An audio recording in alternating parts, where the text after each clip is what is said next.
दोस्तों अगर हिस्ट्री की बात करें तो सदियों पहले कोई टेक्नोलॉजी नहीं होती थी। लोग हर काम हाथों से करते थे और जो काम आज हम सेकंड्स में कर देते हैं पास्ट में उसे करने में कई महीने लग जाते थे। लेकिन आज की इस वीडियो में मैं आपको इंसानी तारीख की ऐसी टेक्निक्स के बारे में बताने जा रहा हूं जो कि अपने दौर के हिसाब से बहुत ज्यादा एडवांस थी। तो शुरू करते हैं अपना काउंटडाउन। दोस्तों मॉडर्न टेक्नोलॉजी की बदौलत हमारी जिंदगी बहुत ज्यादा आसान हो गई है। आजकल ऐसी व्हीकल्स इजाद हो चुकी हैं जिनकी मदद से मीलों का सफर कुछ ही मिनटों में तय किया जा सकता है। फिर चाहे हम प्लेन में बैठे हों या किसी शिप में, अब दुनिया के किसी भी कोने में जाना इम्पॉसिबल नहीं रहा। लेकिन आज से कई हजार साल पहले लोगों को ट्रैवल करने के लिए बहुत ज्यादा मुश्किलात का सामना करना पड़ता था। अगर मिस्र की कदीम व्हीकल्स की बात की जाए तो उस वक्त कैरियर्स, विकिंग शिप्स या फिर जॉर्गन हॉर्स बोट्स का इस्तेमाल किया जाता था। लेकिन आप बिलीव नहीं करेंगे कि एंशिएंट इजिप्ट के पास एक ऐसी व्हीकल मौजूद थी जो दुनिया में आज तक दोबारा नहीं बन सकी। ये जो ह्यूज शिप आप देख रहे हैं इसे 3rd सेंचुरी बीसी में बनाया गया था। ये बिल्कुल एक रियल शिप है। इसका साइज जदीद दौर के हिसाब से एक क्राफ्ट के बराबर था। ये हिस्ट्री का सबसे लार्ज शिप था। इसकी लंबाई 130 मीटर, चौड़ाई 20 मीटर और ऊंचाई 25 मीटर से ज्यादा थी। ये मुकम्मल तौर पर लकड़ी से बनाया गया था। इतने बड़े शिप को देखकर कोई अंदाजा भी नहीं लगा सकता कि हजारों साल पहले ये रियल में मौजूद था। इवन के कुछ रिसर्चर्स ये भी मानने के लिए तैयार नहीं है कि ये शिप रियल में मौजूद था। ये चप्पू की मदद से चलता था। इसे 450 सेलर्स मिलकर चलाते थे। ये शिप इतना बड़ा था कि इसके अंदर एक वक्त में 2850 लोग आ सकते थे।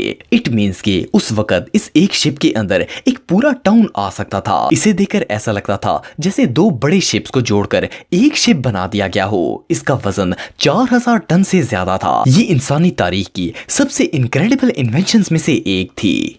Hydraulic hammers. दोस्तों आज से कई सौ साल पहले जब इलेक्ट्रिसिटी का नामो निशान भी नहीं होता था तब भी लोग मशीन्स का इस्तेमाल करते थे। ये मशीन आजकल की एडवांस मशीन के मुकाबले तो नहीं थी, लेकिन फिर भी ये उस दौर के हिसाब से बहुत ज्यादा हेल्पफुल थी और काफी एडवांस थी।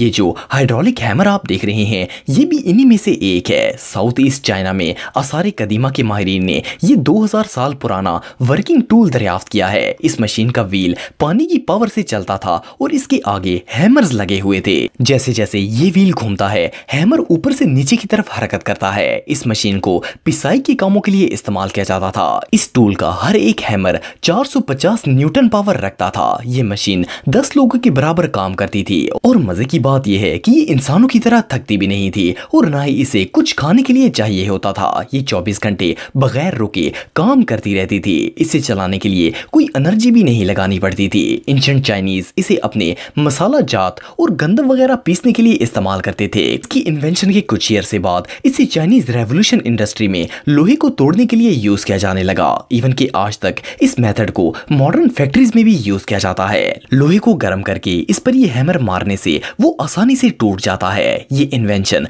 वाकई में कमाल की थी। Ancient battle carrier. दोस्तों अगर जंगों की बात की जाए तो ये हर दौर में लड़ी गई हैं। पुराने दौर में जिनके पास जंगी हथियार होते थे वो अपने मुखालिफिन से जंग करते थे ताकि वो इन्हें हराकर इन पर कब्जा कर सकें और इन्हें अपना गुलाम बना लें। ना सिर्फ हिस्ट्री में बल्कि आज भी दुनिया की हर फौज के पास हथियार मौजूद होते हैं और वो अपने मुल्क की हिफाजत के लिए हर वक्त जंग लड़ने के लिए तैयार होते हैं। आजकल की आर्मीज के पास टैंक्स मौजूद होते हैं जो कि बैटल फील्ड की सबसे पावरफुल वेपन माने जाते हैं। लेकिन क्या आप बिलीव करेंगे कि इन टैंक्स को 3000 साल पहले ही इन्वेंट कर लिया गया था। ये जो एंशिएंट कैरियर आप देख रहे हैं ये टैंक का ओल्ड वर्जन है। इन्हें ना सिर्फ ट्रांसपोर्ट बल्कि बैटल फील्ड में भी इस्तेमाल किया जाता था। ये 2 पहियों पर बनी हुई घोड़ा गाड़ी हुआ करती थी जिस पर सवार होकर वॉरियर अपने दुश्मनों पर हमला करते थे। फेरो रामेसेस II जो कि मिस्रियों का बहुत बड़ा फिरौन था, इसने कैदिश बैटल के दौरान कैरियर्स बनाने के लिए एक बहुत बड़ी फैक्ट्री बनवाई थी। आर्कियोलॉजिस्ट के मुताबिक ये फैक्ट्री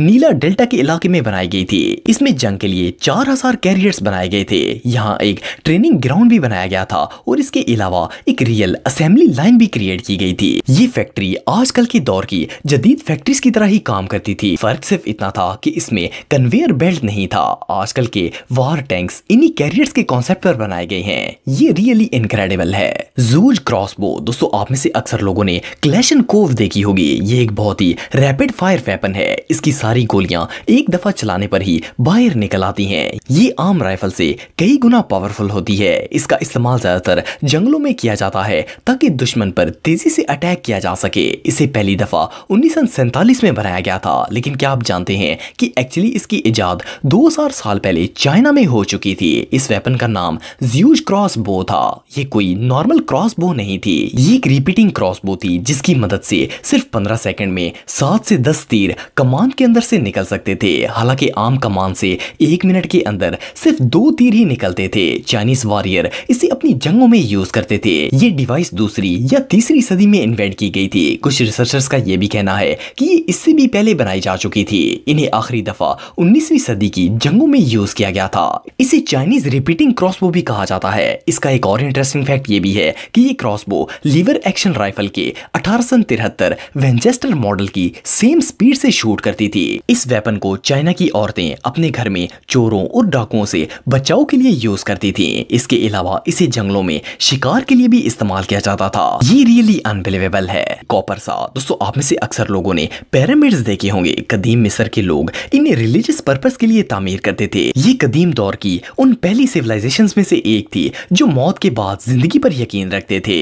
इन पिरामिड्स को बनाने के लिए 2 टन या इससे भी ज्यादा वजनी पत्थर पिरामिड साइट पर लेकर जाए जाते थे और वहां पर इन पत्थरों को फर्निश करके पिरामिड्स की शक्ल दी जाती थी। लेकिन क्या आप जानते हैं कि उस दौर में वर्कर्स पहाड़ों को किस तरह काटते थे? आप बिलीव नहीं करेंगे कि वो पिरामिड्स बनाने के लिए इस चॉपर सा का इस्तेमाल करते थे। ये आरी मेटल या चॉपर से बनाई जाती थी और इसे पत्थरों को काटने के लिए इस्तेमाल किया जाता था। सुनने में तो ये बात अनबिलीवेबल लगती है कि इतने बड़े बड़े पिरामिड्स को बनाने के लिए कोई या एडवांस टूल नहीं होता था, बल्कि ये आरी इस्तेमाल की जाती थी। हालांकि अक्सर लोग सोचते हैं कि कॉपर की आरी अगर पत्थर पर यूज की जाए तो ये बेंड हो जाएगी, लेकिन ये ऐसा बिल्कुल नहीं था। इसकी मदद से सैंडस्टोन्स और लाइमस्टोन दोनों को इजीली कट किया जा सकता था। सिर्फ इतना ही नहीं, बल्कि एंशिएंट इजिप्ट अपने स्टैचू भी इसी से तराशते थे। ये सच में कमाल है। पुली सिस्टम दोस्तों, आप में से बहुत से लोग आर्किमिडीज के नाम से वाकिफ होंगे। खासतौर पर जो लोग हिस्ट्री पढ़ने वाले हैं, इन्हें इसके बारे में जरूर पता होगा। ये एक एंशिएंट साइंटिस्ट, मैथमेटिशियन, इंजीनियर और इन्वेंटर था। इसे एंशिएंट हिस्ट्री का ग्रेटेस्ट मैथमेटिशियन माना जाता है। इसका ताल्लुक यूनान से था और इसने साइंस और मैथ की दुनिया में बहुत ज्यादा डिस्कवरीज की थी। ये वो पहला शख्स था जिसने दुनिया को mathematical analysis, mechanics, hydrostatics, method of execution और कैलकुलस के बारे में बताया था। इन सब चीजों के अलावा इसने हैवी लोड्स को उठाने के लिए एक नया तरीका इन्वेंट किया था। इसका नाम पुली सिस्टम था। इस सिस्टम की मदद से भारी से भारी चीज को भी बहुत ही थोड़ी ताकत के साथ आसानी से उठाया जा सकता था। इस इन्वेंशन से पहले हैवी चीजों को उठाना एक बहुत ही मुश्किल टास्क हुआ करता था। इसके लिए बहुत से लोगों को जमा करना पड़ता था। 1 टन वजन को उठाने के लिए 40 लोगों की जरूरत होती थी, लेकिन पुली सिस्टम की इजाद होने के बाद ये काम बहुत ही आसान हो गया था। इस प्रोसेस में एक पुल्ली और रस्सी का इस्तेमाल किया जाता था। रस्सी के एक तरफ वजन बांधा जाता और इसे पुली से गुजार कर दूसरी तरफ से खींचा जाता था। रस्सी जितनी लंबी होती, वजन उठाना इतना ही आसान हो जाता। एक शख्स पूरे कार्गो के वेट को अकेला ही कैरी कर सकता था। आप बिलीव नहीं करेंगे कि इस साइंटिस्ट ने लोगों से भरे हुए शिप को अकेले ही साहिल से उठा लिया था। यह तरीका 3री सदी में इजाद किया गया था और आज तक पूरी दुनिया में हैवी लोड्स को उठाने के लिए यही रूल इस्तेमाल किया जाता है। ये हिस्ट्री की सबसे यूजफुल इन्वेंशंस में से एक थी।